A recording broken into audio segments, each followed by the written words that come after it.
السلام علیکم ورحمۃ اللہ وبرکاتہ۔ گزشتہ ہفتہ ایک دینی سفر میں تھا جس کی وجہ سے لائیو نہ آ سکا، اور اس کے لیے آپ تمام حضرات سے معذرت خواہ ہوں۔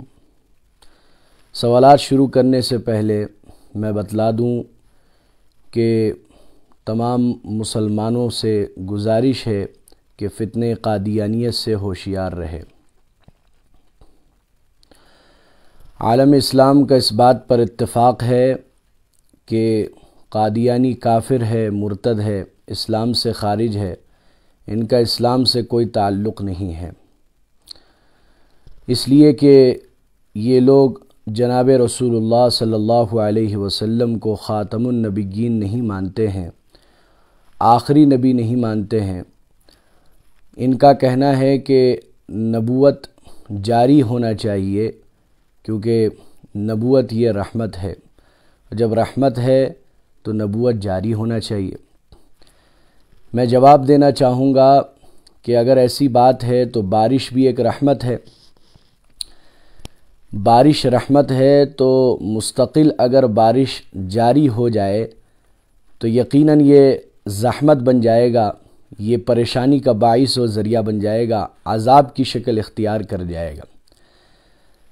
بارش کا مسلسل ہونا یہ زحمت ہے، عذاب ہے، ایسے ہی نبوت کا مسلسل جاری ہونا یہ رحمت ہے، یہ زحمت ہے، عذاب ہے۔ تو اس بات پر تمام مسلمانوں کا اتفاق ہے، قرآن و حدیث کا یہ عقیدہ ہے کہ آخری نبی محمد صلی اللہ علیہ وسلم ہے، آپ کے بعد کوئی نیا نبی رسول نہیں آ سکتا، یہ قرآن و حدیث سے صاف لفظوں میں ثابت ہے۔ لیکن یہ لوگ مرزا غلام احمد قادیانی ملعون کو اپنا نبی رسول مانتے ہیں، امام مہدی یا مسیح موعود مانتے ہیں، جبکہ امام مہدی الگ ہیں، مسیح موعود الگ ہیں۔ امام مہدی یہ رسول اللہ صلی اللہ علیہ وسلم کے نسل سے ہوں گے، حضرت فاطمہ کے نسل سے ہوں گے، اور یہ عرب میں ظاہر ہوں گے، اور امام مہدی کے بعد کانا دجال کا خروج ہوگا، اور دجال کے خروج کے بعد عیسیٰ ابن مریم آسمان سے تشریف لائیں گے، دمشق کی جامع مسجد میں اتریں گے۔ یہ باضابطہ تفصیلی ذکر حدیث کے اندر موجود ہے، یہ قرب قیامت کی بڑی بڑی علامتوں میں سے ہیں۔ لیکن قادیانیوں کا یہ کہنا کہ مرزا غلام احمد قادیانی ہی امام مہدی اور مسیح موعود ہے، یہ سراسر جھوٹا الزام ہے، یہ جھوٹ ہے، مکاری ہے، اور یہ فتنہ ہے، اس سے ہوشیار رہنے کی ضرورت ہے۔ اگر ایسی بات ہے تو سب سے بنیادی چیز عیسیٰ ابن مریم کی قبر کہاں ہوگی؟ حدیث پاک کے اندر آیا ہے یکون قبرہ رابعاً، کہ روضہ اقدس کے بغل میں ان کی قبر ہوگی، عیسیٰ ابن مریم کی۔ رسول اللہ صلی اللہ علیہ وسلم حضرت ابوبکر حضرت عمر کے ساتھ ساتھ مدفون ہوں گے، کون؟ عیسیٰ ابن مریم۔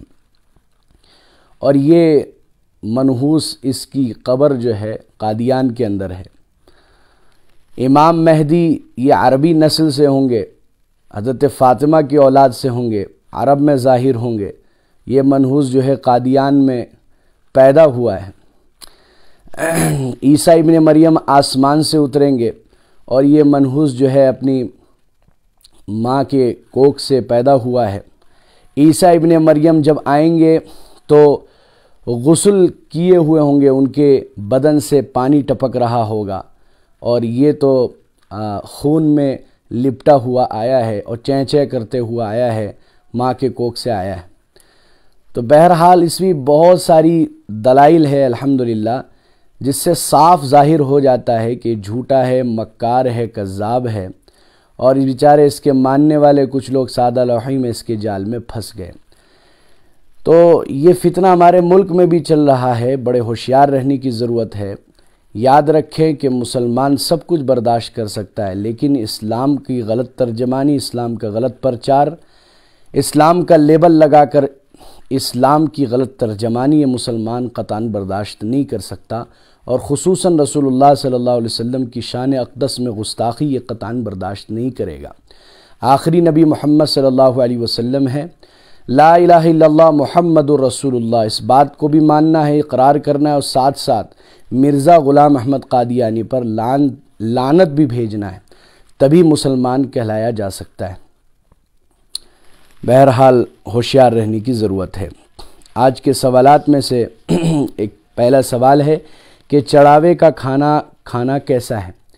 دیکھیے، جو چڑھاوے کا کھانا ہوتا ہے یہ مسلمانوں کے لیے کھانا بالکل درست نہیں ہے۔ قرآن کریم میں اللہ نے فرمایا وَمَا أُحِلَّ لِغَيْرِ اللَّهِ، تو اس کے تحت یہ چڑھاوے کا کھانا، چاہے مٹھائی ہو، چاہے کھانا ہو، چاہے پھل فروٹ ہو، یہ بتوں کے نام پر جو چڑھایا جاتا ہے مسلمانوں کے لیے کھانا بالکل درست نہیں۔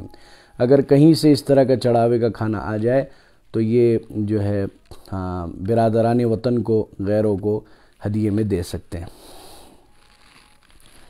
یا جانور وغیرہ کو کھلا دیا جائے، یہ کر سکتے ہیں، لیکن مسلمانوں کا کھانا اس کے لیے درست نہیں ہے۔ دوسرا سوال ہے کہ جماعت کے ساتھ نماز پڑھتے وقت رکعت چھوٹ جائے تو کس طرح ادا کرنی ہے؟ مثلاً 1 رکعت یا 2 رکعت یا 3 رکعت چھوٹ جائے تو کس طرح ادا کی جائے گی؟ دیکھیے، ایسا ہے کہ اگر آپ کی 1 رکعت چھوٹ گئی ہے تو امام کے سلام پھیر لینے کے بعد آپ 1 رکعت اپنی پوری کریں گے۔ یہ 1 رکعت آپ کی پہلی رکعت چھوٹی ہے، لہذا پہلی رکعت میں ثنا پڑھی جاتی ہے، سورہ فاتحہ پڑھی جاتی ہے، سورت پڑھی جاتی ہے، تو اس میں بھی آپ ثنا پڑھیں گے، سورہ فاتحہ پڑھیں گے، سورت پڑھیں گے، رکوع سجدہ کر کے قاعدے کر کے آپ سلام پھیریں گے۔ اس طرح 1 رکعت آپ کو مکمل کرنا ہے۔ اور اگر آپ کی 2 رکعت چھوٹ گئی ہے تو امام کے سلام کے بعد آپ کھڑے ہوں گے اور آپ اپنی 2 رکعت مکمل کریں گے۔ چونکہ یہ 2 رکعت پہلی 2 رکعتیں ہیں، لہذا جس طرح پہلی 2 رکعتیں پڑھی جاتی ہے ویسے ہی پڑھیں گے، یعنی پہلی رکعت میں ثنا، سورہ فاتحہ، سورت، دوسری رکعت میں سورہ فاتحہ، سورت، اس طرح پڑھ کر آپ سلام پھیریں گے۔ اور اگر آپ کی 3 رکعتیں چھوٹ گئی ہیں تو اس کا طریقہ یہ ہے کہ امام کے سلام کے بعد آپ کھڑے ہوں گے، تو یہ جو پہلی رکعت آپ پڑھیں گے یہ آپ کی گویا پہلی رکعت ہے، تو پہلی رکعت میں ثنا، سورہ فاتحہ، سورت پڑھی جاتی ہے، لہذا ثنا، سورہ فاتحہ اور سورت پڑھیں، اور پھر آپ 1 رکعت پڑھ کر بیٹھ جائیں گے، کیونکہ 1 رکعت آپ کو امام کے ساتھ ملی تھی، 1 رکعت آپ نے پوری کر لی، اب 2 رکعت پر بیٹھنا ہوتا ہے، لہذا آپ بیٹھیں گے، اتحیات پڑھیں گے، پھر اس کے بعد آپ کھڑے ہوں گے۔ تو اب جب آپ کھڑے ہوں گے تو یہ جو رکعت آپ پڑھیں گے، آپ کی دوسری رکعت چھوٹی ہے امام کے ساتھ، تو دوسری رکعت میں سورہ فاتحہ سورت پڑھی جاتی ہے، لہذا اس میں بھی آپ سورہ فاتحہ سورت پڑھیں گے۔ شکلاً تو یہ تیسری رکعت ہے، لیکن حقیقتاً یہ دوسری رکعت ہوگی۔ پھر اس کے بعد جو 1 رکعت پورا کر کے پھر کھڑے ہوں گے تیسری رکعت کے لیے، تیسری رکعت میں آپ صرف سورہ فاتحہ پڑھیں گے، چونکہ تیسری رکعت میں صرف سورہ فاتحہ پڑھنا مسنون ہے۔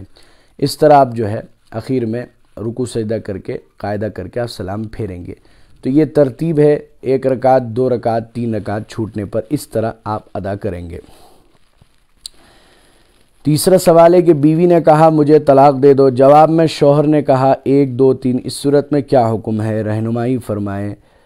بھائی، اس سے طلاق واقع ہو جاتی ہے، تینوں طلاق واقع ہو جائے گی۔ طلاق کوئی مذاق کی چیز نہیں ہے، بہت سوچ سمجھ کے زبان سے نکالنے کی ضرورت ہے۔ آج کل بہت سے لوگ اس میں لاپرواہی برتتے ہیں، اگر ہم نے یہ زبان سے نکال دیا یہ لفظ تو یقیناً طلاق واقع ہو جاتی ہے، اس میں کوئی شک و شبہ نہیں ہے۔ اس لفظ اس طرح سے بھی طلاق واقع ہو جاتی ہے جو سوال میں مذکور ہے۔ ایک کرایہ دار کا دوسرے کرایہ دار کو دکان بیچنا کیسا ہے؟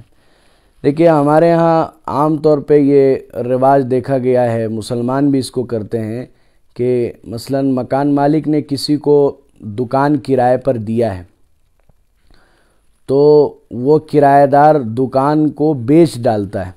وہ کرایہ دار کچھ دن مثلاً رہا، اس کا نہیں چلا یا کوئی بھی عذر پیش آیا تو وہ دکان کو کسی دوسرے کرایہ دار سے بیچ دیتا ہے، 1 لاکھ، 1.5 لاکھ، 2 لاکھ میں سامان سمیت بیچ دیتا ہے۔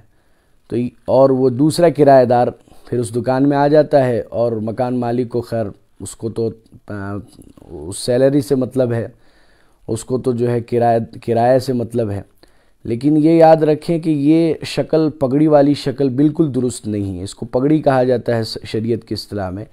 یہ شکل جو ہمارے یہاں رائج ہے یہ قطعاً درست نہیں ہے۔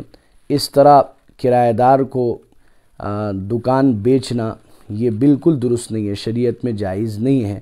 ہاں آپ دکان کے سامان آپ بیچ سکتے ہیں، اس کا جتنا پیسہ بنے حساب کر کے آپ لے لیجئے، لیکن دکان بیچنا یہ قطعاً درست نہیں ہے۔ بہرحال یہ شکل اور صورت سے ہم سب کو بچنے کی ضرورت ہے۔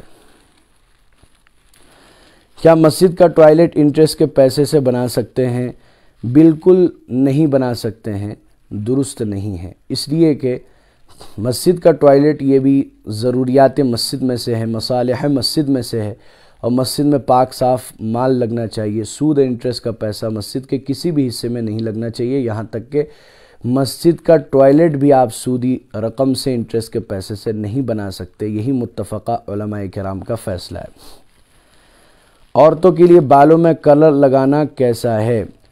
دیکھیے نیت کیا ہے؟ اگر نیت یہ ہے کہ اپنے شوہر کو خوش کرے تو اس کی تو اجازت ہے، اور اگر نیت فیشن کی ہے کہ ہم جو ہے بالوں کو دکھائیں گے، باہر گھومیں گے، اترائیں گے، عام طور پہ جو لوگ بالوں میں کلر کرتی ہیں ان کی نیت فیشنیبل ہوتی ہے، وہ حجاب وغیرہ نہیں اوڑھتی ہے، اوڑھنی وغیرہ نہیں اوڑھتی ہے، تو یقیناً یہ ناجائز ہے، حرام ہے، بالکل درست نہیں ہے۔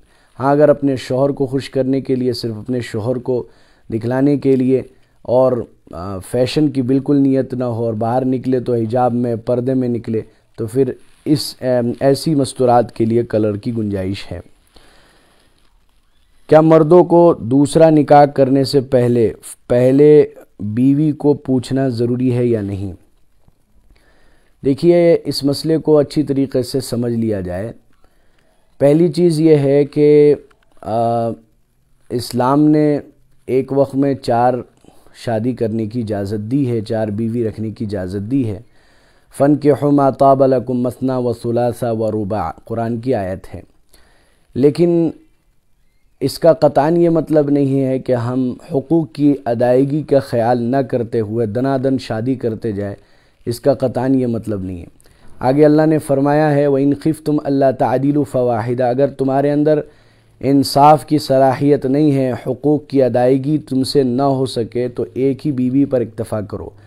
یقیناً آج کے زمانے میں ایک ہی بیوی پر اکتفا کرنا، ایک کا حق ادا کرنا، یہی بہت بڑی بات ہے، تو اس لیے بہتر تو یہی ہے کہ ایک ہی پر اکتفا کیا جائے، ایک ہی بیوی رکھا جائے، اور چونکہ نیپالی قانون بھی ہے تو اس لیے ہم کو اس کو بھی فالو کرنا ہے، اس لیے ایک کا انسان حق ادا کر لے تو یہی بہت بڑی بات ہے۔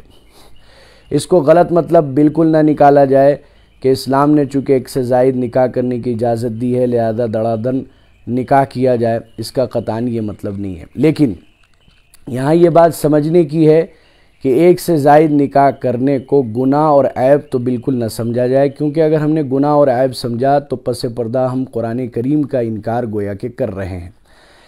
اس کا خاص کر خیال رکھیں۔ اگر کسی نے کسی عذر کی وجہ سے دوسرا نکاح کر لیا ہے اور وہ 2 بیویوں کے درمیان عدل و انصاف قائم کر سکتا ہے اور دونوں بیویوں کو اکٹھے ایک ساتھ جو ہے لے کر چل سکتا ہے، کسی کو اعتراض نہیں ہے، تو پھر اس میں کوئی ہم عیب نہ سمجھے، اس چیز کو معیوب بالکل نہ سمجھے۔ البتہ یہ ہے کہ ہاں ہمارے اندر صلاحیت ہونی چاہیے، طاقت ہونی چاہیے انصاف اور عدل کی۔ عام طور پر ایسا ممکن نہیں ہوتا ہے، بہت ہی کم جو ہے لوگوں میں اس طرح کی بات ہوتی ہے۔ یہ بھی میں یہیں پر کہتا چلوں کہ اگر خدا نخواستہ ایک کی طرف رجحان ہو گیا، ایک کی طرف جھکاؤ ہو گیا، تو بہت سخت وعید ہے، اور قیامت کے دن اس حال میں وہ حاضر ہوگا کہ اس کا ایک شق، اس کا ایک کنارہ ڈھلا ہوا ہوگا، لوگ دیکھ کر پہچان لیں گے کہ یہ بیویوں کے درمیان ناانصافی کرتا تھا۔ تو اس لیے اس کی بہت سخت وعید بھی ہے، اس لیے انسان سے کمی کوتاہی نہ ہو ایسا ممکن نہیں ہے، لیکن اگر کسی عذر کی وجہ سے کسی نے کر لیا، اس کے اندر صلاحیت ہے، تو اس کو عیب نہ سمجھا جائے۔ ہمارے معاشرے میں اس کو عیب سمجھا جاتا ہے، عیب بالکل نہ سمجھا جائے، یہ قرآن کریم کے آیت کا گویا کہ انکار ہوتا ہے، تو اس لیے اس سے یہ ذہن کو صاف رکھنے کی ضرورت۔ سوال یہ پوچھا گیا تھا کہ کیا پہلی بیوی کی اجازت ضروری ہے؟ ایسا شرط تو اسلام میں نہیں ہے، ہاں انصاف کی شرط تو ہے، اجازت ضروری نہیں ہے، البتہ انصاف کی شرط ہے کہ ہم انصاف کی صلاحیت رکھیں، ہم انصاف کر سکیں گے، تو یہ ہر کسی کے لیے نہیں ہے کہ جو دین پر چلتا ہی نہ ہو، جو دین سے دور ہو، ایسے شخص لوگ اگر دو دو تین تین کرنے لگیں گے تو یقیناً ان سے کوتاہیاں ہوگی۔ جو دیندار لوگ ہیں، جو شریعت کو فالو کرتے ہیں اور ایک ایک چیز کا انصاف کر سکتے ہیں، تو اگر وہ کر لے تو اس کو عیب بالکل نہ سمجھا جائے، یہ اچھی طریقے سے سمجھنے کی ضرورت ہے۔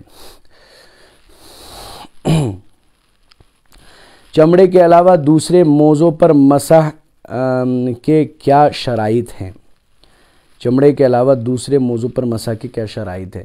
اس سے پہلے بھی میں نے بتلایا تھا کہ عام طور پہ لوگ یہ سمجھتے ہیں کہ چمڑے ہی کے موضوع پر مسح جائز ہے، یقیناً چمڑے کے موضوع پر مسح جائز ہے، اس کے علاوہ ایسے موضوع پر بھی مسح جائز ہے جس میں 3 شرطیں پائی جائیں۔